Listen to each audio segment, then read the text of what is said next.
Securities market లాగానే bond market అని కూడా ఉంటుంది. దాంట్లో బాండ్స్ ట్రేడ్ అవ్వడం జరుగుతుంది. బాండ్స్ అనేవి ఒక డెట్ సెక్యూరిటీస్. ఇవి కంపెనీస్, గవర్నమెంట్స్ మరియు వేరే ఎంటిటీస్ కూడా ఇష్యూ చేయడం జరుగుతుంది, లైక్ మున్సిపల్ బాండ్స్.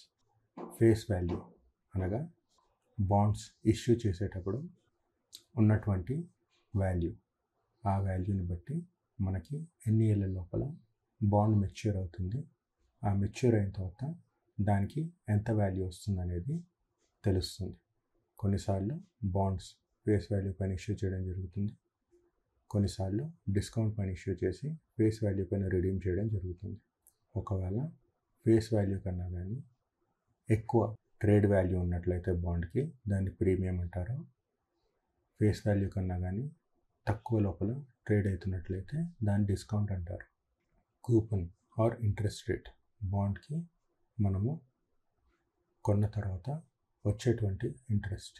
మెచ్యూరిటీ అనగా ఈ టైం లోపల బాండ్ మెచ్యూర్ అవుతుంది అని తెలుస్తుంది. మెచ్యూర్ అయిన తర్వాత దాని ఇంట్రెస్ట్ని బట్టి మనకు ప్రిన్సిపల్ ప్లస్ ఇంట్రెస్ట్ వాల్యూ వస్తుంది. ఈల్డ్ అనగా 1 year లోపల మనకి ఎంత పర్సెంటేజ్ ఆఫ్ రిటర్న్ వస్తుంది అనేది తెలుసుకోవడానికి ఈల్డ్ యూజ్ అవుతుంది.